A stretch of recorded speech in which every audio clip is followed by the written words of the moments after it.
Dear viewers and students, अस्सलाम वालेकुम। मैं डॉक्टर गज़ाला फ़ातिमा अपने official YouTube channel career corps academy में आप सबका खैर मकदम करती हूँ। जैसा कि आप सब जानते हैं, हमने इंटरव्यू का एक सिलसिला शुरू किया है जिसमें हम आपकी मुलाकात टॉपर्स से करवाते हैं, AIR 1 से करवाते हैं, टॉप रैंकर से करवाते हैं। तो आज उसी सिलसिले की अगली कड़ी हम आपके सामने लेकर आए हैं। हमारे इस शो का नाम है टॉपर्स टॉक, जिसमें हमारे साथ मौजूद हैं मोहम्मद बिलाल खान, जिनका स्कोर है 300 में से 234 नंबर और शानदार नंबरात से इन्होंने नेट एग्ज़ाम क्वालिफाई किया है। ये जनरल कैटेगरी से बिलोंग करते हैं और इनके पास कोई कैटेगरी नहीं है, इवन EWS भी नहीं। इसीलिए इतने हाईएस्ट स्कोर होने के बावजूद भी थोड़ा सा कहीं ना कहीं एक खलिश तो है कि इनका JRF एक क्वेश्चन से रह गया, जबकि इन्होंने अपने कोर पेपर उर्दू में 100 में से 92 क्वेश्चन सही किए थे 100 में से। उसके बावजूद भी थोड़ा सा कहीं ना कहीं कमी रह गई, शायद जनरल पेपर में कमी रह गई थोड़ा सा, क्योंकि ये जनरल कैटेगरी से बिलोंग करते हैं। तो कोई बात नहीं, हम इनके लिए बारगाह रब्बुल इज़्ज़त में दुआगो हैं कि अल्लाह ताला इन्हें बड़ी कामयाबी से हमकिनार करें। तो चलिए बिलाल, मैं आपका अपने चैनल पे खैर मकदम करती हूँ, बहुत बहुत मुबारकबाद। और सबसे पहले तो आपको बिल्कुल भी किसी तरह से की भी टेंशन लेने की ज़रूरत नहीं है, दिल बर्दाश्त होने की ज़रूरत नहीं है। अल्लाह ताला आपको कुछ बेहतर देना चाहता है, शायद इसीलिए आपके इम्तिहान है ये कि इतने अच्छे नंबरात हैं। ये खुशी की बात है। तो हमें जो खुशी मिली है हम उसी को सेलिब्रेट करते हैं, और ये बड़ी खुशी की बात है कि शायद आपके बराबर नंबर बहुत कम लोगों के आए हैं नेट JRF क्वालिफाई होने के बावजूद भी। तो ये खुशी की बात है। तो हमारे एक खुशी अगर हमें नहीं मिली है तो हमें खुशी मिली है हम उसको नज़रअंदाज नहीं करना चाहते हैं। तो ये एक शानदार कामयाबी है कि आपने इतने अच्छे नंबर हासिल किए। मैं आपका खैर मकदम करती हूँ, आपको मुबारकबाद पेश करती हूँ। तो सबसे पहले तो ये कि आप हमारे व्यूवर्स को ये बताएं कि आपका ताल्लुक़ कहाँ से है और आपने अपना तालीमी सफ़र कहाँ से मुकम्मल किया। इसे थोड़ा शॉर्ट में आप हमारे स्टूडेंट्स को बताएँ। मेरा नाम मोहम्मद बिलाल खान है। मेरा ताल्लुक़ झरिया धनबाद सूबा झारखंड से है। मेरा तालीमी सफ़र जो है मदरसे से मेरी तालीम हासिल मैंने की है सबसे पहले। फिर उसके बाद जो है ग्रेजुएशन मैंने जामिया मिलिया इस्लामिया ही से फ़ारसी लैंग्वेज में, फ़ारसी ज़ुबान में किया है। उसके बाद मैंने 2021 से 23 में ये मास्टर मैंने उर्दू से किया है। ओके, यानी कि आपका बैकग्राउंड उर्दू नहीं रहा है बहुत ज़्यादा अदब के मामले में। आप चूँकि आपका जो ग्रेजुएशन है यानी BA ऑनर्स है वो पर्शियन में था। तो आप ये बताएं कि आप यानी कि आपने जो UGC नेट एग्ज़ाम की तैयारी की वो MA में शुरू की। जब MA में एडमिशन ले लिया आपने, तब आपने नेट एग्ज़ाम की तैयारी शुरू की। तो आप ये बताएं कि आपको कैसे पता चला कि UGC नेट कोई ऐसा एग्ज़ाम लेती है जिसमें नेशनल एलिजिबिलिटी टेस्ट होता है, जिसमें आप असिस्टेंट प्रोफेसर के लिए अहल हो जाते हैं और साथ में एक बड़ी फेलोशिप PhD करने के लिए, रिसर्च करने के लिए UGC प्रोवाइड करती है। ये बात आपको कैसे पता चली? ये तो जब मैं ग्रेजुएशन के सेकंड ईयर में था तभी मुझे ये बात मालूम हो गई थी कि JRF नाम की और नेट नाम की कोई चीज़ है। क्योंकि अब मुझे भी करना है। जी, हमारे दोस्तों ही में से क्या होता है ना कि जब जामिया में आते हैं तो एक लिंक बन जाता है, तो उसके ज़रिए पता चली जाता है। यानी कि आपको बहुत पहले पता चल गया था। पहले ही मालूम। तो साहब, मैं चाहती हूँ कि बहुत ज़्यादा गुफ्तगू को तवील ना करते हुए आप हमारे स्टूडेंट्स के सामने अपनी स्ट्रेटजी शेयर करें कि आपने कितने घंटे पढ़ाई की, आपके पढ़ने का वक्त क्या होता था, आप कैसे पढ़ाई करते थे, कैसे नोट्स बनाते थे, कैसे आपने तैयारी शुरू की, सिलेबस निकाला, क्या पढ़ना शुरू किया कि आपने 100 में से उर्दू में यानी 100 में से 92 क्वेश्चंस आपके सही हैं। तो इसका मतलब आपने बहुत वसी मुताला अपनी ज़बान का किया है।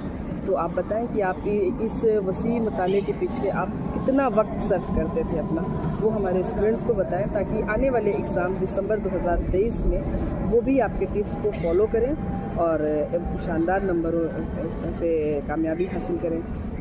मैम, सबसे पहले तो मैंने सिलेबस देखा, UGC नेट का उर्दू का जो सिलेबस है, सिलेबस को बाकायदा जो है प्रिंट आउट उसका निकालने के बाद सारे जितने भी 10 यूनिट थे सारे यूनिट्स को देखा। उसके बाद जो है कुछ किताबें ख़ास करके पढ़ी लिटरेचर से वाक़ियत के लिए, जैसे मीर हसन नकवी साहब की है तारीख़ अदब उर्दू, वो पढ़ी। एहतशाम हुसैन साहब की उर्दू अदब की तनकीदी तारीख वो पढ़ी मैंने।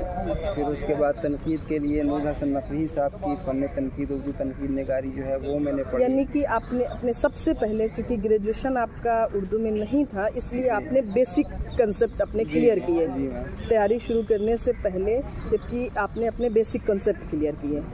ओके, बेसिक कंसेप्ट क्लियर हो जाने के बाद तब आपने यूजीसी नेट के सिलेबस को, वो कितने घंटे आप पढ़ते थे उसको कवर करने में? मैंने तकरीबन जो है 8 से 10 घंटा समझिए, कभी ऐसा होता था कि 10 घंटा पढ़ लेते थे, वरना ज़्यादातर रेशियो जो जाता था वो 6 से 8 घंटे के बीच ही में। और नावल तो सारे नहीं पढ़े हैं, ख़ास कुछ नावल पढ़े हैं, अफसाने लगभग तकरीबन सब पढ़ डाले, मज़ामीन से ये सब पढ़ डाला, इंशाअल्लाह वगैरह ये सारी चीज़ें पढ़ डाली।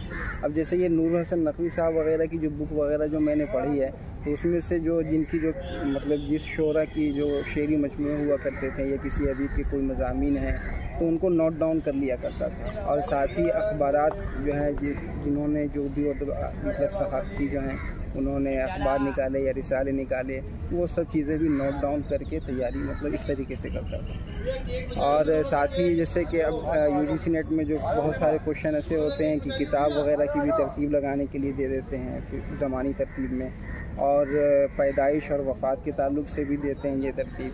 तो इसको भी एक तरीके से, एक तो बुक वगैरह भी मार्केट में बहुत सारी ऐसी हैं गाइड्स के तौर पे जो बहुत सारे लोगों ने किया है कि वो तारीख़ पैदाइश जो है ज़मानी तरतीब से उन्होंने दे दिया है, तो वहाँ से भी कुछ फ़ायदा हासिल किया, कुछ अपने से भी इस तरीके से तैयारी की मैंने इस तरह। और तो आप हमारे स्टूडेंट्स को ये बताएं कि आपने किस अटेम्प्ट में, ये आपका कौन सा अटेम्प्ट था? ये मेरा तीसरा अटेम्प्ट था। फर्स्ट अटेम्प्ट में क्या हुआ था आपका? फर्स्ट अटेम्प्ट में मेरा कुछ नेट भी नहीं हुआ, JRF भी नहीं हुआ, नंबर अच्छे थे 194। लेकिन मुझे जहाँ तक याद है अभी उसके पहले तो शायद 180 तक में या उससे भी कम में कैटेगरी में हो जा रहा था। आपके साथ वही मसला था जनरल कैटेगरी में होने का, तो 194 मार्क्स होने के बावजूद भी आपका फर्स्ट अटेम्प्ट में नहीं हुआ। देन सेकंड अटेम्प्ट में क्या हुआ? सेकंड अटेम्प्ट में मेरे 200 मार्क्स थे। यानी आपने ग्रोथ किया। जी मैम।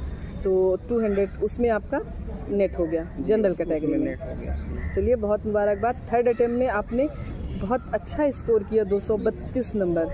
लेकिन बस महज ये है कि मेरिट ज़्यादा चली गई और शायद आपके साथ कुछ बेहतर होने वाला है, क्योंकि मैंने अक्सर ऐसे लोगों को देखा है कि जिनके बहुत ज़्यादा नंबर होते हैं और उनका नेट नहीं होता, JRF नहीं होता है, 1 नंबर से रह जाता है, 2 नंबर से रह जाता है। मैंने देखा है बाद में उनको अल्लाह ताला कुछ बड़ा नवाजता है।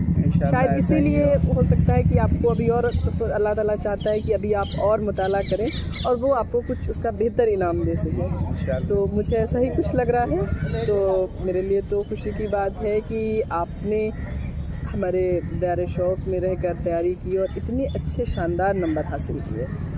JRF होना वो तो हो जाएगा, आप जैसे स्टूडेंट्स बहुत मेहनती होते हैं। सबसे ज़्यादा मेरा मकसद आपको अपने शो में बुलाने का यही था कि उन स्टूडेंट्स के लिए भी आप वो हैं जो अभी भी बहुत सारे स्टूडेंट्स कॉल कर रहे हैं, मैम हम हिम्मत हार गए, हम बिल्कुल नहीं, मुझे लगता है कि आपसे ज़्यादा उन्होंने मेहनत नहीं की होगी। आप घर से बाहर रह रहे हैं 10-10 घंटे, 12-12 घंटे आप यहाँ लाइब्रेरी में बिता रहे हैं, 6 घंटे पढ़ रहे हैं, उसके बावजूद थोड़ी सी तो होती है तकलीफ़। हम तो पिछली बार हमारे जो टॉप रैंक थी सबसे ज़्यादा नंबर 1 पे वो 232 गई थी, तो हमें तो लग रहा था कि बिलाल टॉप कर जाएगा, लेकिन कोई बात नहीं, मेरी ठाई चली गई बहुत और बहुत थोड़े से नंबरों से तुम रह गया आपका JRF। तो इंशाअल्लाह ताला नेक्स्ट टाइम मैं आपको बस एक मशवरा देना चाहूँगी कि लिटरेचर तो आपने बहुत पढ़ लिया, अदब तब ना आपने 100 में से 92 क्वेश्चन सही किए। उर्दू अदब में मुताला भी आपने अब सबसे पहले अपना बेसिक कंसेप्ट क्लियर किया,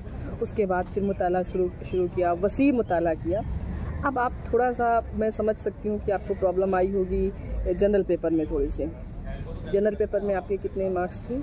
जनरल पेपर में मेरे 50 मार्क्स है, 25 क्वेश्चन है। 25 क्वेश्चन, तब भी बड़ी बात है कि मदरसा बैकग्राउंड से, जैसा आप कहते हैं कि मैं मदरसे बैकग्राउंड से हूँ, तो मेरा थोड़ा सा जनरल पेपर वीक हो जाता है। तब भी आपने बहुत अच्छा स्कोर किया है, 25 मार्क्स आपने 25 क्वेश्चंस अटेम्प्ट किए सही, 50 नंबर आपके उसमें हैं। तो मैं थोड़ा सा यही कहना चाहूँगी कि उर्दू तो आप अपना सब्जेक्ट तो रिवीज़न तो करते रहें, मुताला भी करते रहें, लेकिन थोड़ा सा जनरल पेपर पे आप अपना फोकस करें और कोशिश करें कि उसमें और ज़्यादा स्कोर करें, ताकि अल्लाह ताला आपको नेक्स्ट एग्ज़ाम में कामयाबी से हमकिनार करें। और मैं दुआ गो हूँ, क्योंकि मुझे आपसे उम्मीद है कि आप कुछ अच्छा कर जाएंगे, और मैं आज सबके सामने आपके लिए दुआ करती हूँ और उम्मीद भी करती हूँ, मेरी दुआओं से तो कुछ भी नहीं हो सकता जब तक आप उसके लिए हिम्मत नहीं करेंगे, आप मेहनत नहीं करेंगे, कि मैं एक बार फिर आपको अपने शो में लेकर आऊँ और कुछ अच्छा करके दिखाऊँ। तो इंशाल्लाह मैं चाहती हूँ कि आप एक बार, शायद मैं अभी जिन लोगों को ले आई हूँ दोबारा उन्हें आने का मौका ना मिले, लेकिन आपके पास एक मौका है, और मैं चाहती हूँ कि आप हमारे स्टूडेंट्स को एक बार कुछ ऐसा कर जाइए कि मैं एक बार फिर से आपको लाऊं और आप हम सबके लिए मिसाल राह बने। तो मैं अपने उन तमाम स्टूडेंट्स को कहना चाहूँगी जो बहुत ज़्यादा इस वक्त परेशान है, कोई फ़ोन नहीं रिसीव कर रहा, कोई बहुत ज़्यादा दिल बर्दाश्त है। आप बिलाल को देखिए, चेहरे पे वैसी ही मुस्कुराहट है जैसे पहले रहा करती थी, बिल्कुल मायूसी नहीं है। उसे लग रहा है अभी भी कि शायद मुझसे कोई कमी रह गई होगी, थोड़ी सी सही। जबकि जनरल पेपर में लोग 50 मार्क्स ले आते हैं तो कहते हैं मेरा जनरल पेपर बहुत अच्छा है। वो अभी भी उसने आते ही ये बात एक्सेप्ट की कि मैम मेरा मदरसा बैकग्राउंड हो तो मेरा जनरल पेपर वीक हो जाता है, और मैं इस बार जनरल पेपर में मेहनत करूँगा। तो देखिए उसके अंदर अभी भी उसने ये नहीं कहा कि मेरी किस्मत ख़राब है, मेरा नहीं होगा, मेरा अब मैं नहीं दूंगा, मैं हिम्मत हार गया। वो कह रहा है कि मुझे थोड़ी सी मेहनत और करनी चाहिए। तो मैं उन स्टूडेंट्स को भी जो इनका बहुत कम नंबरों से रह गया या तीसरा चौथा अटेम्प्ट था नहीं हो पाया, तो वो बिलाल से थोड़ा सा हिम्मत लें। बिलाल को देखिए, मुस्कुराहट में कोई कमी नहीं है। अल्लाह की ज़ात बहुत बड़ी है, नाउम्मीदी कुफ्र है। और अब मैं किसी का नाम तो नहीं लेना चाहती हूँ बिना परमिशन के। हमने अपने साथियों में कितने लोगों को देखा है जिनका 4 बार 5 बार सिर्फ नेट हुआ, 1 नंबर से JRF रह जा रहा है, लेकिन बाद में हमने देखा कि वो उन लोगों से कहीं ज़्यादा, कहीं पहले सेटल्ड हो गए जिनका फर्स्ट अटेम्प्ट में JRF हो गया था। वजह ये थी कि उन्होंने मुताला इतना वसी कर लिया था कि जब उन्होंने कोई जॉब के लिए कोई कम्पिटिटिव एग्ज़ाम दिया तो बनिस्बत उनके कि जिन्होंने फर्स्ट अटेम्प्ट में JRF क्वालिफाई किया था, बनिस्बत उनके उन लोगों ने जिन्होंने 5 अटेम्प्ट में, 6 अटेम्प्ट में, 4 अटेम्प्ट में नेट क्वालिफाई किया, वो जल्दी उसको क्वालिफाई कर गया जॉब वाले एग्ज़ाम को। क्यों? क्योंकि वो मुताला ज़्यादा देर तक करते रहे हैं। तो बिलाल, अल्लाह ताला आपको भी कुछ बेहतर नवाजेगा कि इतनी मेहनतों के बाद। तो मैं एक बार फिर से आपको मुबारकबाद पेश करती हूँ आपके इस हौसले के लिए भी कि आप इतने हौसले से हमारे स्टूडेंट्स की हौसला अफजाई करने आए। आपका बहुत बहुत शुक्रिया हमारे इसमें आने के लिए, और इंशाल्लाह आप अपनी स्ट्रेटजी को भी हमारे स्टूडेंट्स के साथ शेयर कीजिएगा। और मुझे नहीं लगता है कि शायद आपसे ज़्यादा बोला भी नहीं जा रहा है, या आप थोड़ा सा हेजिटेशन है, कोई बात नहीं, आप कुछ अच्छा कर जाइए। मैं दुआ करती हूँ अल्लाह रब्बुल इज़्ज़त से कि वो आपको एक बार फिर एक शानदार कामयाबी हासिल करे, और मैं आपको अपने इस शो में एक बार फिर से लेकर आऊँ। मैं इस चीज़ के लिए उम्मीद भी करती हूँ, और मुझे जहाँ तक लगता है कि आपने जो किया है या आप जो कर रहे हैं, अगर आप इसी तरह करते रहेंगे तो आप एक बड़ी कामयाबी दर्ज करेंगे इंशाअल्लाह। मैं अपने शो में जब तमाम इंटरव्यूज़ का सिलसिला ख़त्म हो जाएगा तो मैं एक ऐसी बात बताऊंगी जिसके बारे में आप सोच भी नहीं सकते हैं, कि एक स्टूडेंट है मेरी जिसने अपने घर में झूठ बोला कि मेरा JRF क्वालिफाई हो गया है और मैं सिर्फ PhD एडमिशन के लिए तैयारी कर रही हूँ, क्योंकि उसके पेरेंट्स उसको सपोर्ट नहीं कर रहे थे। और देखिए कि उसने इतनी मेहनत की कि उसने JRF क्वालिफाई कर लिया, और उसके पेरेंट्स को इस बात पे आज फ़ख्र है। तो मैं नाम भी वो करूँगी, लेकिन आप देखिए कि एक आदमी ने, एक लड़की ने झूठ बोला कि मेरा JRF हो गया है, मुझे बस मौका दे दीजिए एडमिशन के लिए, और उसने इतना पढ़ा कि एक झूठ को सच कर दिखाया। तो बिलाल, मैं आपसे भी ऐसी ही कि इतने नंबर हासिल किए हैं तो आप कुछ अच्छा कर जाइए। अभी वक्त है, बहुत सारे एग्ज़ाम जॉब्स के लिए भी हैं, आप एलिजिबल हो ही गए हैं। अभी JRF का भी एग्ज़ाम है दिसंबर में, आप उसकी तैयारी अभी से शुरू कर दीजिए। हम सब आपके साथ हैं, मैं आपके साथ हूँ, हमारी पूरी टीम आपके साथ है। अभी आपको कभी भी किसी भी तरह की